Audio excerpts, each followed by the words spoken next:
Hello everybody, welcome back to Crochet Through Corona. Today we are going to be putting our new skills to practical use. I've seen that some of the nurses and doctors and other frontline staff that are constantly coming in touch with the public are getting really bad headaches and sore ears from the masks that they're needing to wear for self-protection.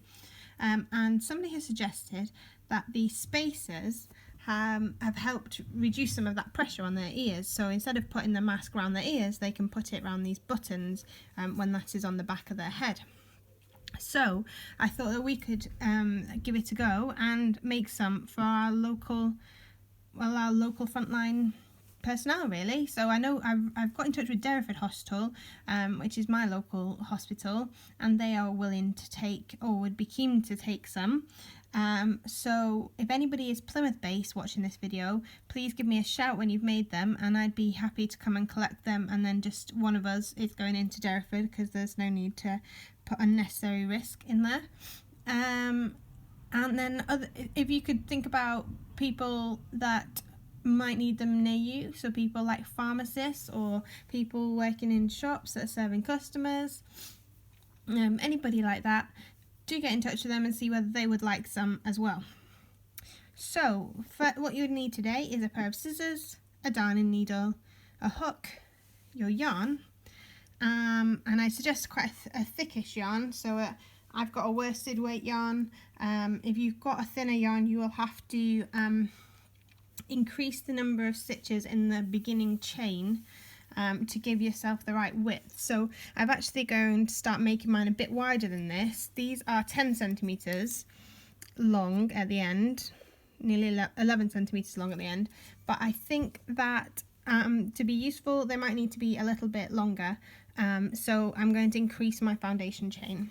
And if you're using a thinner yarn, you might need to do an extra row to give yourself the depth. So without further ado, we are going to start by, and some buttons. You'll also need some buttons too, obviously. We're going to start by attaching our yarn to our hook. So yarn over our finger and pull over, and then inserting our hook and pulling tight. And then we're going to chain 21. So yarn over and pull through is how we chain. 1, 2, 3, 4, 5, 6. Moving our finger up as we go. 7, 8, 9, 10, 11, 12, 13, 14, 15, 16, 17, 18, 19, 20, 21. So we're then going to single crochet back along our chain, and we don't use our first chain, we go into the second chain from hook. So the first chain from hook is the one that this yarn is coming out of, and the second chain from hook is this second one here, and we're going to insert our hook underneath the top of that V. I'll just show you that V. 1, 2 there, and we're just going to insert our hook under the top of that V. We yarn over and pull through, and then we yarn over and pull through both loops on the hook, and that is our single crochet. And then we move on to the next chain and do the same, and we do that all the way along. And at the end of this row you should have 20 stitches, because we did chain 21, but we don't use that first chain from hook. That's our turning chain, so we should have 20 stitches at the end of this row.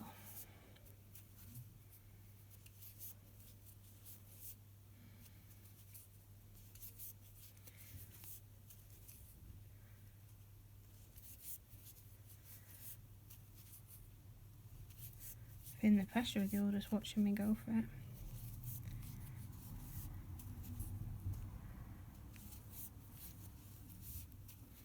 I hope you're all enjoying your bank holiday Monday, and indeed the rest of your Easter weekend has been as happy an occasion as it could be in the current circumstances. It's been lovely to have the nice weather. I hope you've been able to enjoy that wherever you are in a safe way.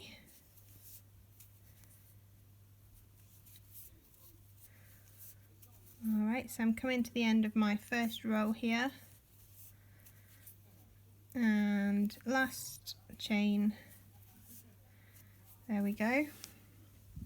And then when we get to the end, I suggest you count how many stitches you have. You should have 20, so you count these V's.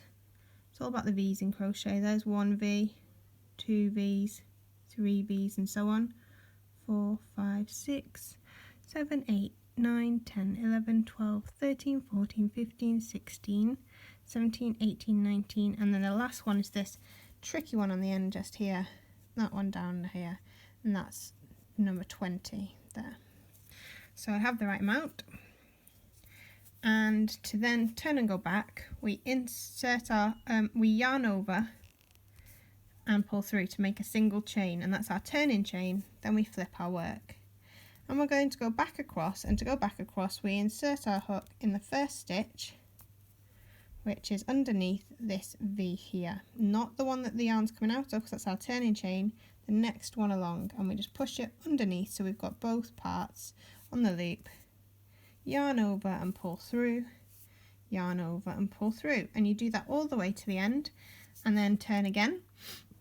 And we need 4 rows of this, so we need to keep going until we've done 4 rows. So I've done 1, I've turned and I'm coming back along, so that'll be 2, turn and come back along, 3, turn and come back along, and that will be 4.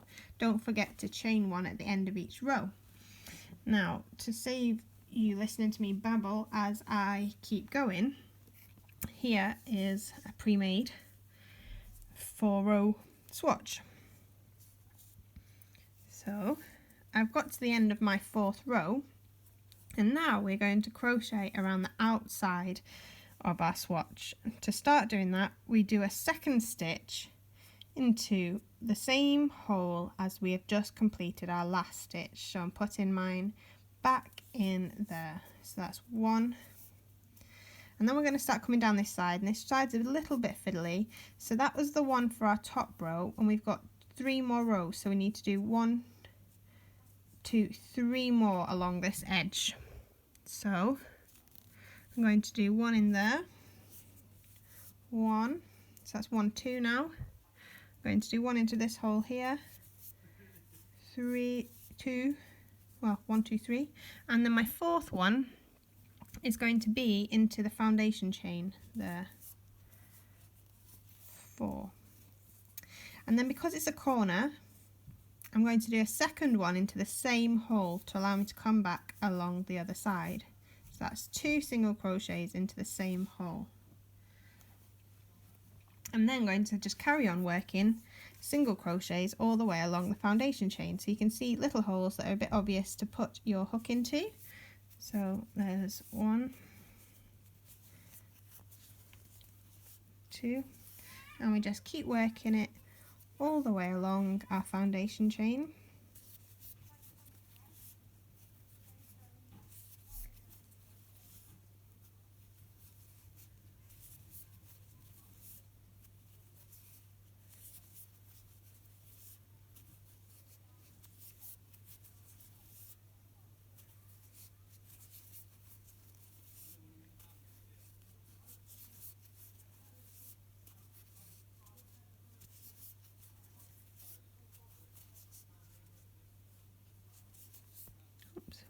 Excuse me, a bit fiddly there.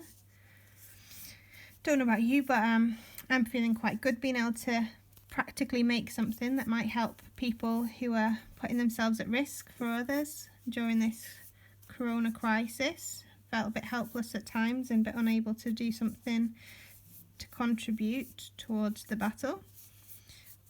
Sounds a bit dramatic, but I guess it is really quite battle-like for those who are on the front line. I know some of us are finding it tricky just being at home, but at the end of the day that is what we are doing, being at home. Now I've just got to the end of my foundation chain row, and because it's another corner, I'm going to put a second single crochet into the same loop,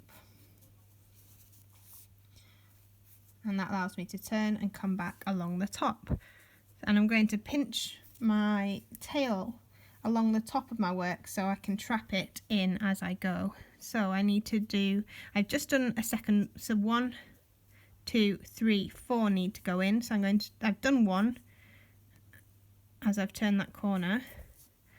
So I need to do a second one there.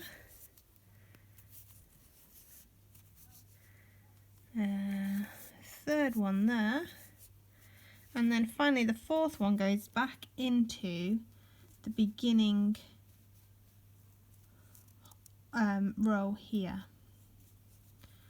So we do 1 there. And then I'm going to do an invisible join, which you might have seen in some of the other videos, to join to the top there. I'm going to leave quite a long tail before I cut off here, because then I can use it to sew in my button as well. So I'm going to fasten off there. If you're unsure about any of these, I'm going too fast through this, then please either get in touch or do watch through some of the other videos on the website, because that will show you some of these skills. I'm just doing this so that people can get going as quickly as possible. So to do the invisible join, I've threaded my needle and I'm going to go underneath the first stitch here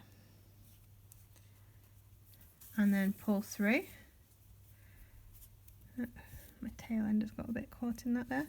And then I'm going to go back into the centre. This dark yarn isn't as helpful, but the centre of the last stitch and down the back. And you should see I've now made a little V shape there, which mimics another stitch. So that's why it's called an invisible join. It's not completely invisible, but it is quite close. So now we've finished our swatch, and I'm going to take my yarn towards the middle of the end.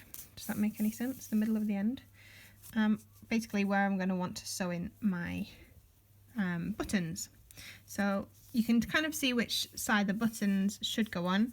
It's the side where your stitches are probably all facing forwards. The back looks a little bit different with the back of these stitches here.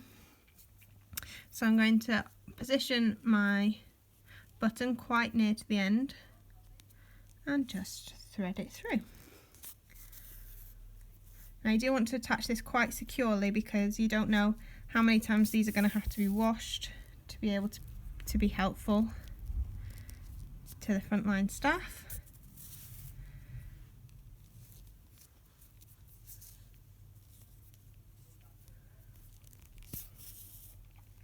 I've accidentally caught my tail end in there, so I'm just going to pull that through because that will make that a bit looser than it should be. There we go. And I'm going to go through one more time just to make sure it really is very secure.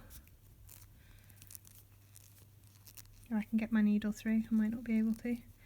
No, I'm going to have to call it there. I've been through twice.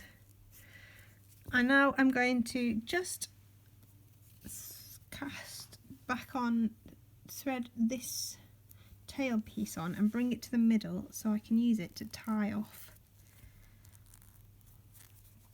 the ends and make sure I'm very confident that it's secure. I don't want them popping off in the middle of whatever staff are having to do.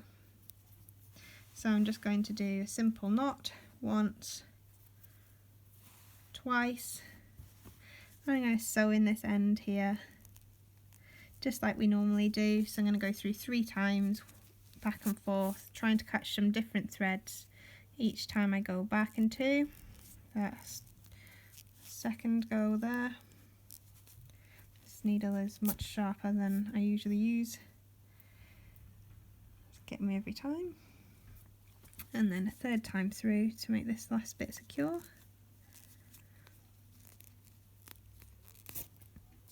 And I can just cut that end off.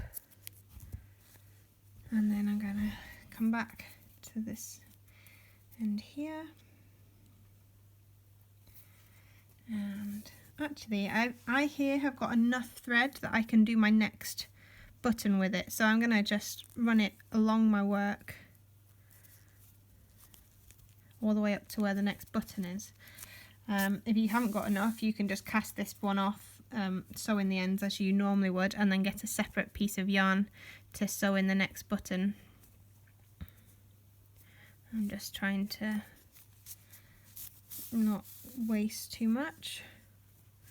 So I'm just sewing it all the way along, just in the middle of one of these rows of stitches, so it's quite hidden. There you go. Make sure you pull it out a bit if you're doing this to make sure you've not bunched it up. And there we go, ready to sew in the next button.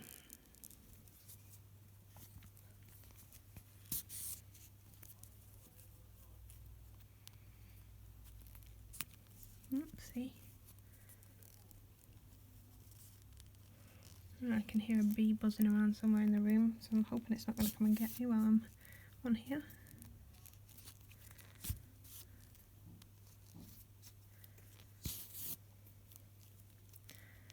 And again, I'm going to go back through to make sure it's secure. Made it.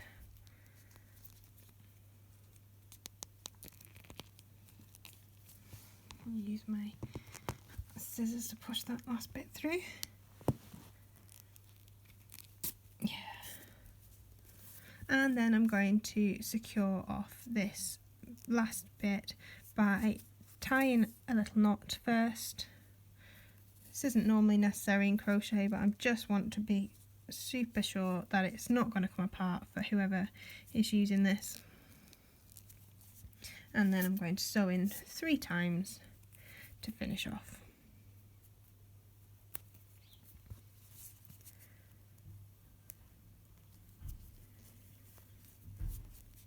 Might be worth putting a post out to see if anybody in your local area is in need of something like this to help them in their daily work.